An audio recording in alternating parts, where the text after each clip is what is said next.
"We're using your $45,000 bonus for a family cruise," my dad announced. I asked how he knew. Mom smiled. "We opened your mail." I made one call to HR and moved without telling them. Can you imagine sitting down to dinner, only for your family to tell you they've already spent your money? Not just any money, but a huge bonus you haven't even received, and they know about it because they've been opening your mail? It was just a regular Thursday night.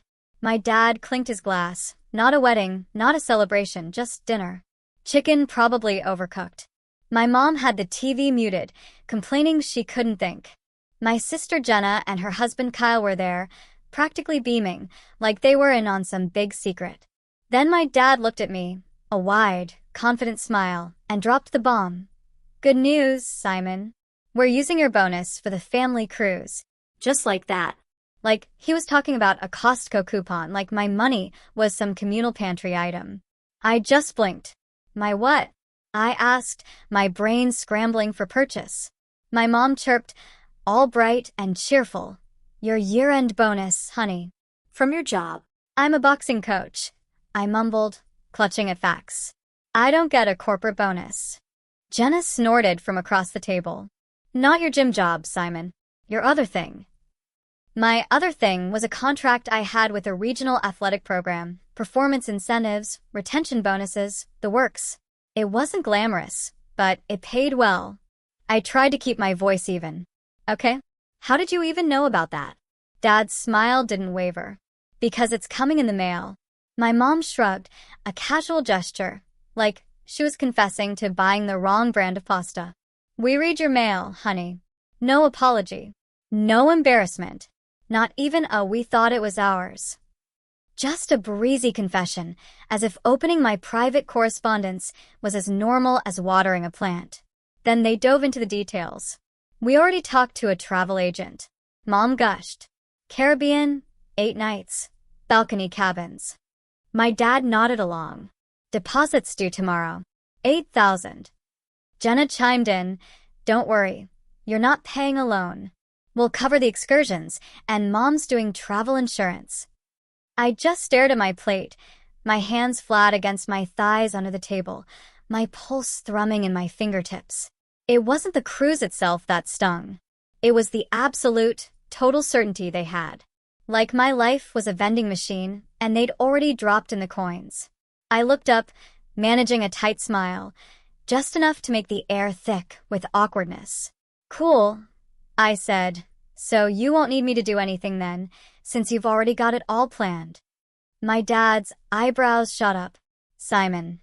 I held up one finger. "Just 1 second."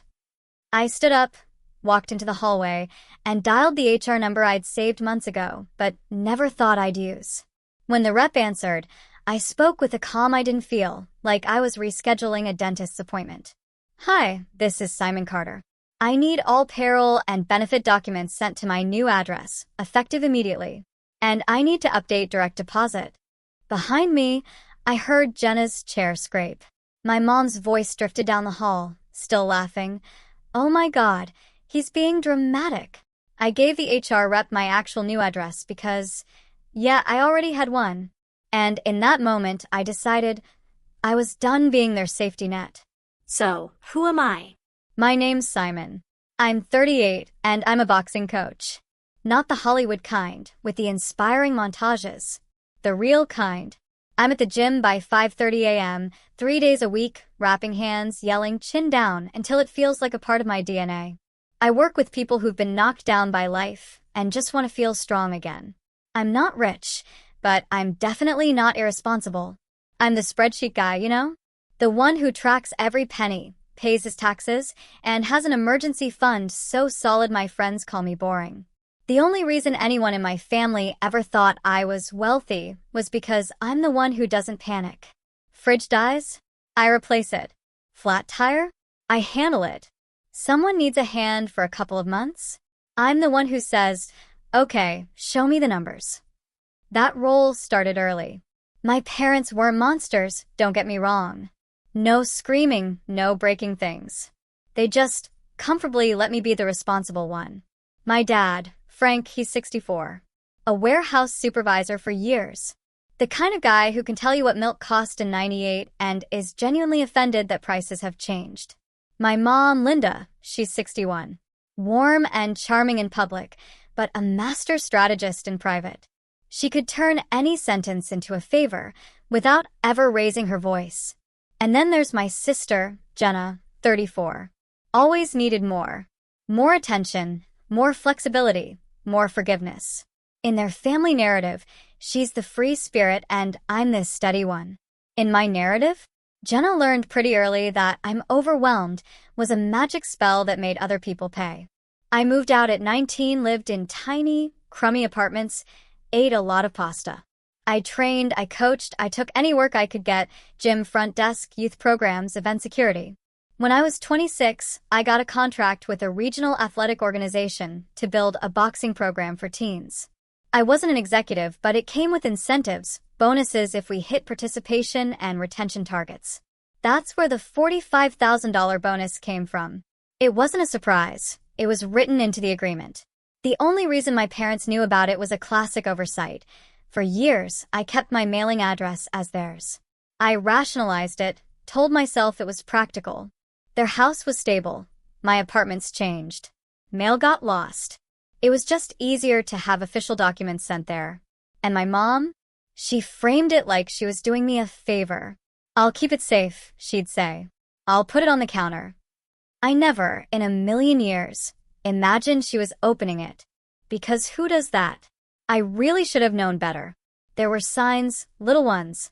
The kind you ignore, because acknowledging them out loud would completely shatter your perception of your family. Like my mom casually dropping details she should know. "How's that new insurance plan?" she'd ask, totally out of the blue. I'd freeze. "I didn't tell you, I changed plans." She'd just smile. "Oh, you mentioned it." I didn't. Or my dad asking, "So, you're making more now, right?" After I negotiated a higher hourly rate for private training. "How would you know that?" I'd asked. He just shrugged. "You're doing well. We can tell." They couldn't tell. They were guessing. But more importantly, they were checking. And I kept rationalizing, kept making excuses, because it's gut-wrenchingly hard to admit that your own mother sees your life not as a person's journey, but as a file folder she has full access to. The first time the pattern became undeniably clear, it was over something utterly stupid, a phone upgrade. Jenna called me one Tuesday afternoon, sobbing, truly sounding like she couldn't breathe. "My phone is dying, Simon. The screen's cracked, it won't hold a charge, and Kyle needs this for work. The kids need me reachable." I was coaching, so I cut to the chase. "What do you need?" "I just need to put it on your card," she blurted out. "Just for the payment plan. I'll pay you back like $89 a month." I said no. Not loudly, not dramatically, just a calm, firm, "I can't do that." 2 hours later, my dad called. "What's this I hear about you refusing to help your sister?" That sentence, man, it hit me hard. It wasn't, "Is she okay?" It was, "You refused." Like I had a role, a script, and I'd gone off it. "I didn't refuse to help," I explained. "I refused to put a phone on my credit." He sighed, like I was the unreasonable one. "You're always making things complicated, Simon." That was their favorite phrase for me. When I asked for boundaries, I was complicated. When I asked for clarity, I was cold. When I asked for paperwork, I was distrustful. And when I asked for repayment, I was keeping score. But when they needed something, oh, that was always urgent, emotional, and somehow always tied to family. Then it escalated, slowly, inexorably, into bigger things. A $3,200 temporary loan for Jenna's car repairs. A $1,450 payment because her landlord messed up the auto pay. A $600 grocery run because the kids are growing and everything is expensive. Always with the same promise. Next month will be better. It never was. And because I'm a spreadsheet guy, I knew the numbers. I knew my parents' mortgage was paid off. I knew my dad had a pension. My mom had savings she bragged about to her friends. But somehow, when Jenna needed something, it was always me. They didn't ask her to budget. They didn't ask her to sell anything. They just asked me to cover the gap. My gym clients would joke, "Simon, you're like a therapist with gloves." I'd laugh, but the truth is, I was doing emotional labor all day, and then coming home to even more of it. The thing that truly wore me down wasn't one massive betrayal. It was the constant, insidious drip, drip, drip of entitlement. Like the time my mom introduced me to her friends at a family dinner as our son who helps us with everything. Not our son who coaches young fighters. Not our son who built a program. Just helps, like I was a tool, a resource. Or when Jenna posted on Facebook a photo of her kids, a caption about not having support, and some people only care about themselves. People commented hearts and "You're so strong." I knew I was the some people. Cal even texted me later, "Don't take it personally, she's just venting." Here's what nobody tells you about being the reliable one. Your reliability quickly becomes a resource that people feel entitled to. And once they get used to that, your no starts to sound like a betrayal. I started sleeping badly. 3:12 a.m. became my regular wake-up call. My brain would just run numbers on a treadmill. Asterisk, if Jenna can't pay rent, will my parents ask me? If Dad's truck breaks, will it be just this once? If I say no, will I be the villain again? Asterisk, my chest would tighten, like I'd taken a body shot I didn't see coming. I even cut back on coffee, not for health, but because caffeine plus anxiety equals a panic smoothie. Then, the mail thing got worse. A credit card offer, addressed to me, showed up. My mom casually said, "Oh, I threw that out." I just stared at her. "You opened it?" "I didn't open it," she insisted quickly. "It just looked like junk." But she knew it was a credit card offer, and she knew because she had opened it. Then my dad brought up my contract bonus. Not directly, just a comment. "Good year for you," he said one day, like he was talking about the weather. "That program of yours must be paying off." I froze. "What do you mean?" He just waved his hand. "You know, the incentive, the end-of-year thing." He said it wrong, like he'd read it, not heard it from me. That night, I went home and pulled up my USPS Informed Delivery. If you've never used it, it's the service where the post office emails you photos of your mail before it arrives. It's supposed to be convenient. For me, it became undeniable evidence. I scrolled back. Pieces were missing. Letters from my bank, my benefits provider, the athletic organization. They weren't lost. They were intercepted.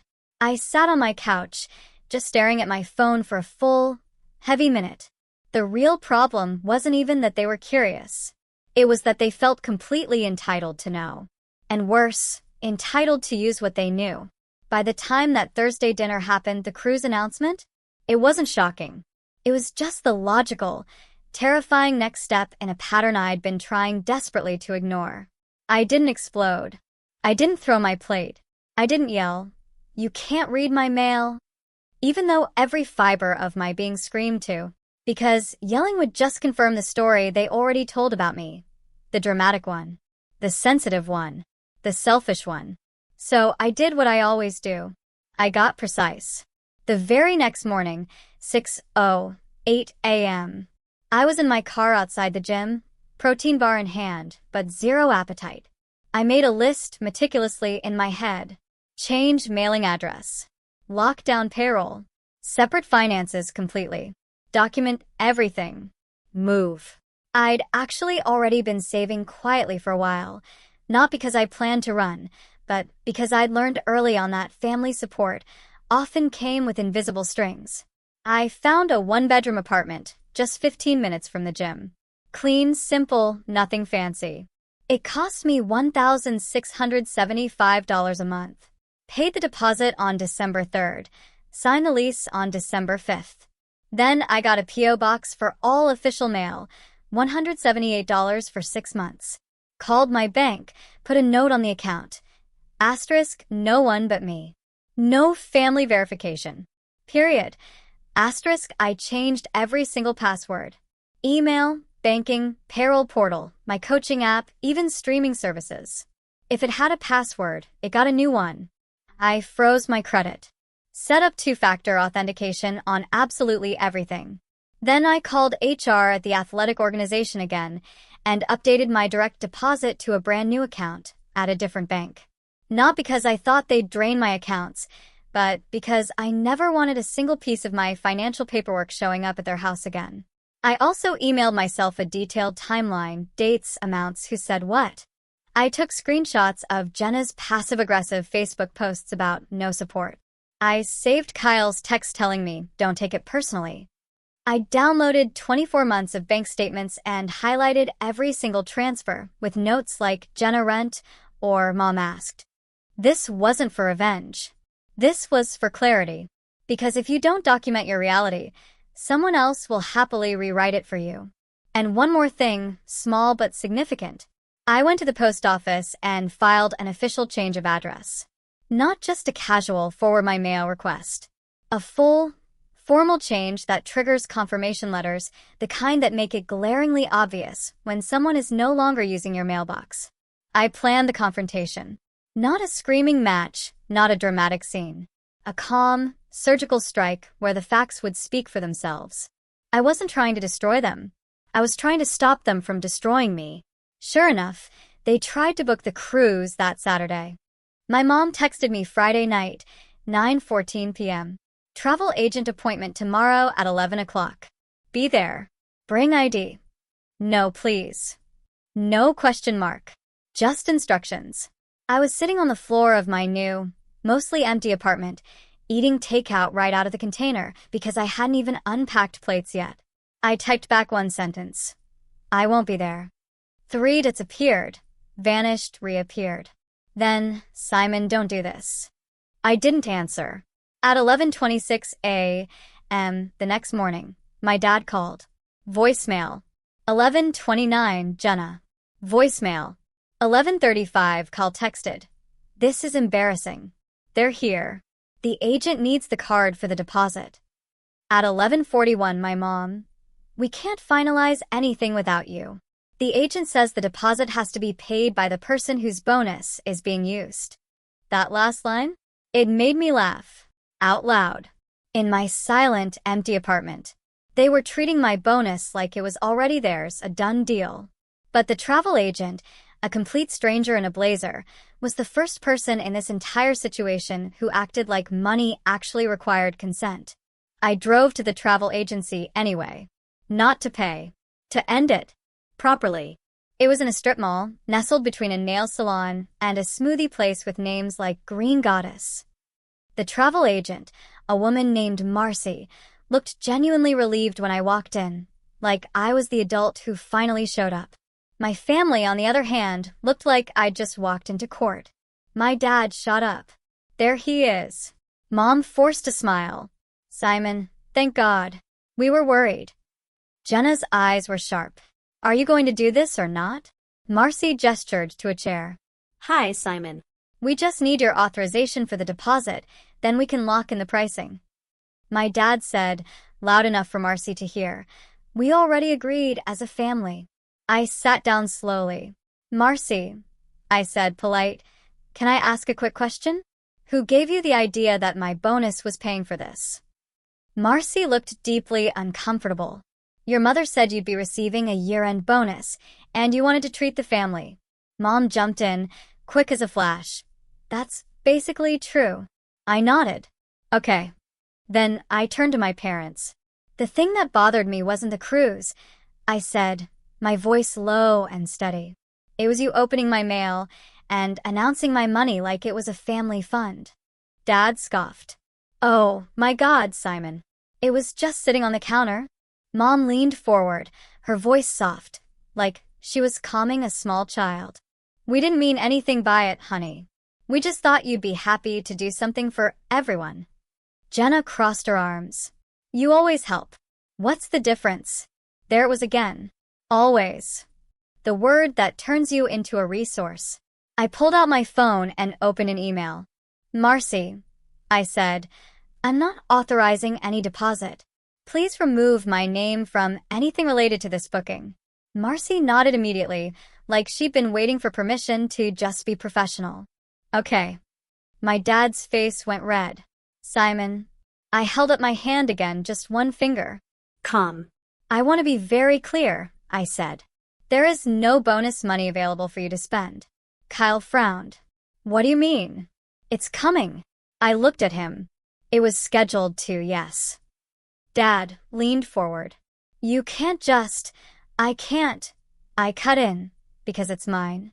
Mom's voice went sharp. So, you're punishing us now? I shook my head. Not punishment. Boundaries.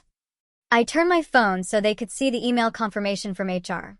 Yesterday, I said, I updated my payroll address and direct deposit. All documents go to my new address, not your house. Mom blinked fast. Your new address? Dad's mouth opened and closed, like he was buffering. Jenna's voice rose. You moved? I didn't raise mine. Yes, I said. I moved. Mom's face did that thing where all the warmth drains out of it. You didn't tell us, she said, as if that was the real crime. I didn't feel safe telling you, I replied.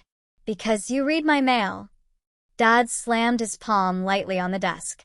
Not violent, just enough to perform authority. We are your parents. And I'm an adult, I countered. And the post office agrees. Jenna scoffed. You're blowing this up. I leaned back, exhaling slowly. In your version of the story, I said, looking at each of them in turn, I'm selfish and dramatic for not paying for a cruise. In mine, you opened my mail, planned a vacation with money that wasn't yours, and told everyone it was a done deal. Silence. Marcy cleared her throat gently. I can cancel the hold on the cabins. There will be no booking today. Dad turned to her, like she was betraying him too. We already… Marcy cut in, professional and polite. Sir, without authorization from the pair, I cannot process the deposit. And that was it. They couldn't book the cruise. Not because I yelled. Not because I made a scene. Because reality has rules. Mom's voice softened again, but this time, it was colder. So, what now? I stood up. What now? I said, is simple. You don't open my mail anymore. You don't plan my money anymore. And you don't speak about my finances like you have access. Dad's eyes flashed. You think you're better than us? I shook my head. No. I think I'm separate from you. Jenna laughed, a bitter, harsh sound. Wow. Okay, so we're just supposed to figure it out. I nodded once. Yes. Then I looked at Mom. You laughed when you said you read my mail? I said. That laugh is why you didn't get a warning. I walked out to the parking lot. My phone buzzed. A text from my mom.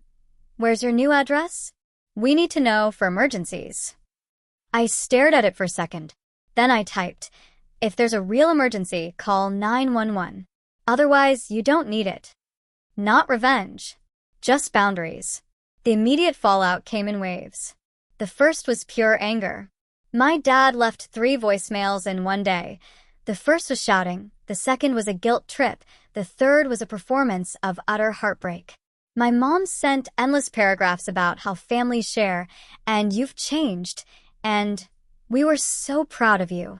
Jenna, of course, posted on Facebook again. Vague enough to be deniable, but pointed enough to sting. Some people will always choose money over family. Protect your peace.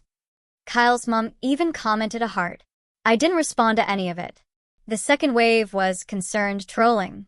My aunt called, lowering her voice conspiratorially.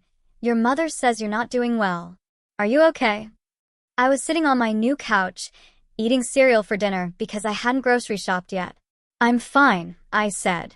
She leaned in metaphorically. She says you're spiraling. I almost laughed. That's what manipulative people do, isn't it?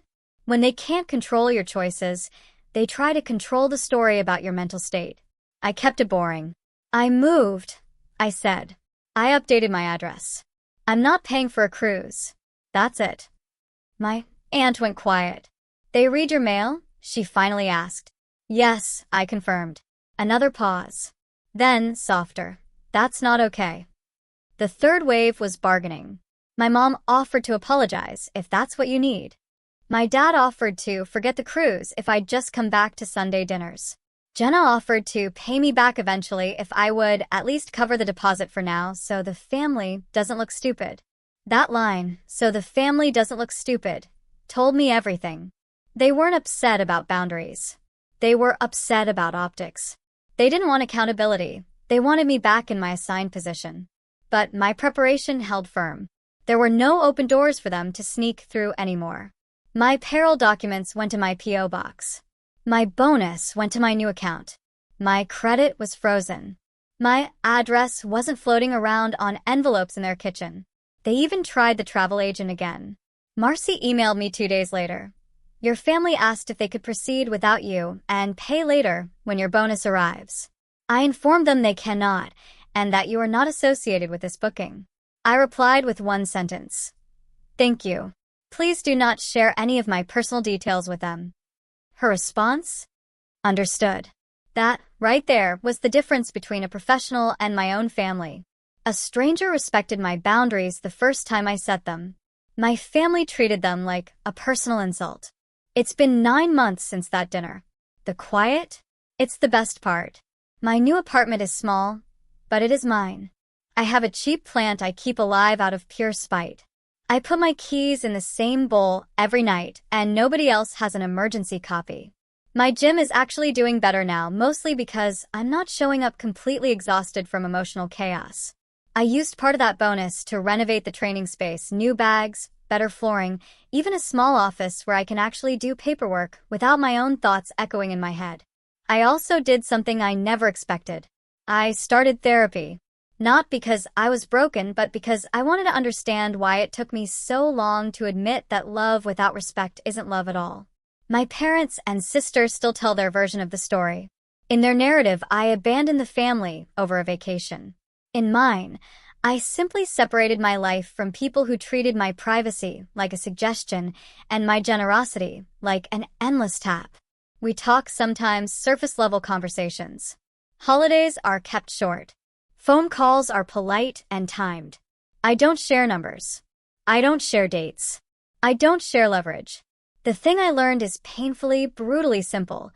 If someone laughs when you tell them they've crossed a line, they will cross it again. So, you stop giving them access. It's not revenge. It's just boundaries. And yeah, sometimes I still wake up at 3:12 a.m. But now, when I do, it's because I'm thinking about tomorrow's training schedule, not because I'm bracing for the next demand. If you've ever been the reliable one in your family, I'm genuinely curious. What would you have done?